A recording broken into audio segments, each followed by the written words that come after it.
Now, a country that came into the Wafcon through luck after the tournament was expanded from 14 teams to 16 teams has just bagged their first ever continental title.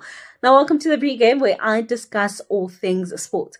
Now, the indomitable Lionesses have done it. They've bagged their first ever title after 3 finals. What an amazing journey for Cameroon the Wafcon was. Now I want to give a special shout out to 2 specific players from the Cameroonian squad, which is Marie, as she has been dominating and delivering all tournaments long, and she was the one of the players to find the back of the net in the final match.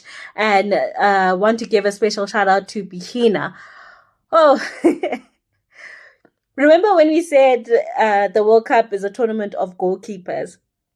Wafcon was Bihina's tournament. It was hers. It was her time to shine. And it makes me wonder, man, was she that focused during the Cabo Verde matches? Was Virginia her inspo for the matches in the Wafcon, as she is the main reason that Nigeria did not win against them during the semi-finals match and secured them a place in the final. Now, big job for her, and I'm wishing her an amazing season as she's going to be going back to her club. Now, let's move on to the PSL, where we have been watching for 3 weeks. Now, we're 3 weeks into the PSL, and of course, Amapagania and the Kosi Nation are at each other's necks once more, as both teams are occupying the top 2 positions. Now, currently, Amapagania are sitting at the first place, and Kaizer Chiefs is occupying second place with 7 points and 4 goals, and Orlando Pirates has 5 goals.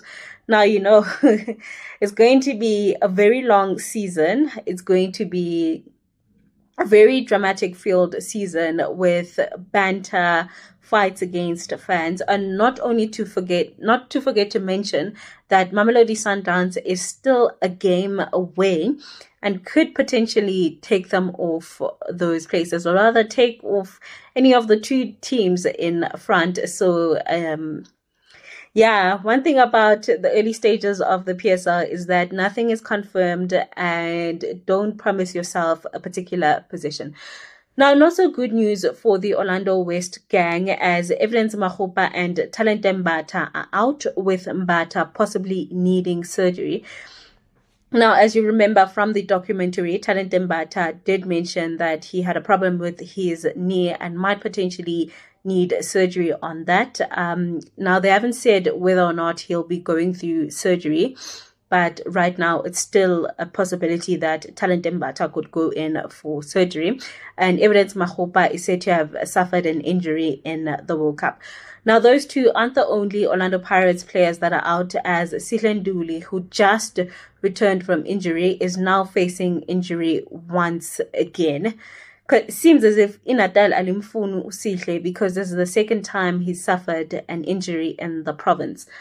I'm not going to lie, it was really great seeing Sihle Nduli come back from injury again, because he's one explosive player. He's one good player. He's a player that I kind of feel like Pirates needed at this moment.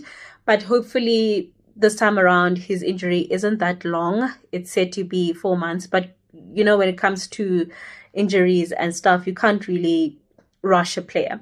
Now, let's move on to the continental giants, Mamelodi Sundowns, as Tapelo Masego has completed his move to FC Copenhagen, and Tato Sibia will be joining Lille and will be playing in the Champions League alongside Kylian Mbappe's younger brother, Ethan Mbappe. It will be such a great moment noting him playing in the Champions League after Rilephile Mofokeng's team did not qualify in this year. Now, it's not only the men's team that has news. The women's team has also acquired University of Fort Hare goalkeeper Katlego Muletsane. Muletsane has been having quite a great season in the Hollywood bets, and managed to secure herself a position in the Banyana Banyana squad. Now, let me not ramble too long on that, and let's move on to rugby, where the All Blacks are keeping the whole country busy. The All Blacks are keeping South Africa on their toes. Now, they've played three matches since the Greatest Rivalry Tour started, and they've been dominating in the score sheets with wins against the Blue Bulls, the Sharks, and the Stormers. Now, that game against the Sharks was very heartbreaking, as the Sharks took a huge knock from the All Blacks. But however, they will be facing the Springboks in the upcoming weekend, and the Springboks are the top country. They're currently the world champions, and hopefully our sore hearts will be soothed a bit and things might look a bit better after that match. Now, to wrap up the show, the F1 is back after a long break, and this weekend they are at the Heineken Dutch Grand Prix in the Netherlands. Now, I saw a rumor somewhere, I don't know if it's true or are they rage baiting us, but there are rumors that the Kyalami Grand Prix may be back in 2030.